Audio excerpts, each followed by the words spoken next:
Depreciation is the rate of which a vehicle loses value over time, basically meaning the value the vehicle has when it is bought versus the value the vehicle has when it is sold. So there are many different factors that will affect the depreciation of the vehicle, stuff like the mileage, the make and model, and wear and tear that's been done to the vehicle over the years that you have had it.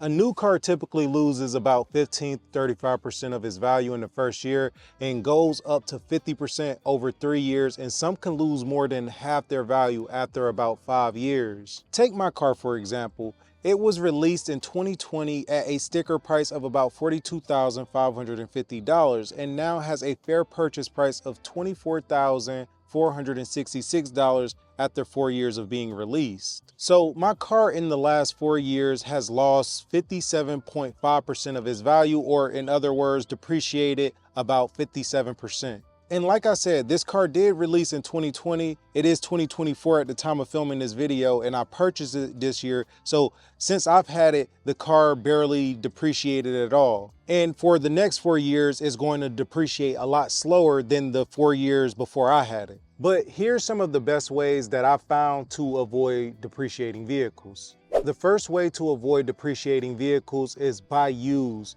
Typically, after a vehicle is 3 to 5 years old, it's out of that major depreciation window. Not saying it won't depreciate at all, but it's going to depreciate a lot slower. Another way to slow down the depreciation of your vehicle is maintaining it very well. So making sure you get regular maintenance on it and keeping all those records for whenever you do get it serviced will help you maintain the depreciation of your vehicle. Another way is limiting customization, basically keeping the vehicle factory and very much appealing to a broad audience. So to the masses, not something that you add a bunch of add-ons to your vehicle.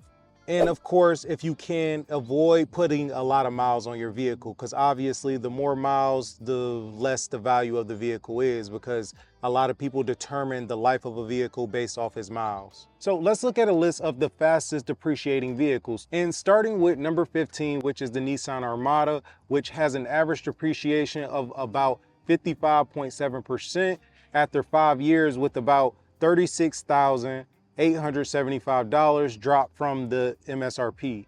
And coming in at number 14 is the Volvo S90, which has an average depreciation of about 55.8% after 5 years, with about a $35,365 drop from the MSRP. Coming in at number 13 is the Audi A6, which has an average depreciation of about 56.3% after 5 years, with a depreciation of $38,252 drop from the MSRP.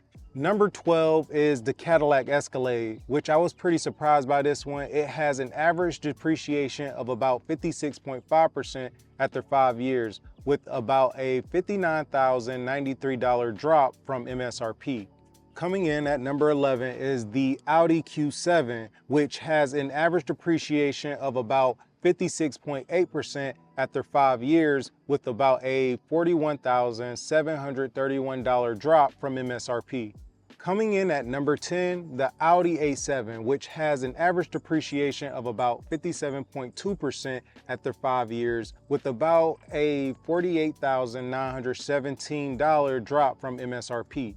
Number 9 being the Jaguar XF, which has an average depreciation of about 57.6% after 5 years, with about a $39,720 drop from MSRP. Number 8 being the Maserati Levante, which has an average depreciation of about 57.8% after 5 years, with about a $55,858 drop from MSRP. Number 7 being the Infiniti QX80, which has an average depreciation of about 58.1% after 5 years, with about a $47,399 drop from MSRP.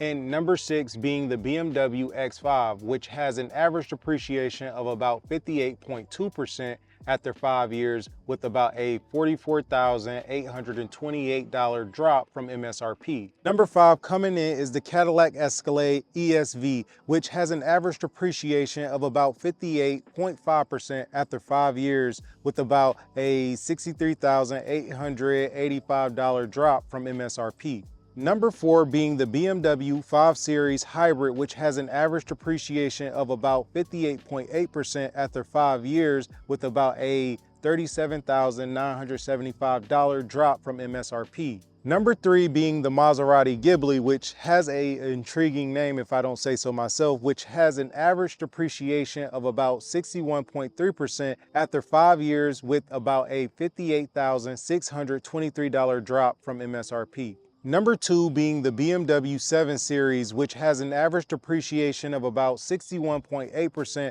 after 5 years with about a $72,444 drop from MSRP. And number 1 being the Maserati Quattroporte, which has an average depreciation of about 64.5% after 5 years with about a $90,588 drop from MSRP.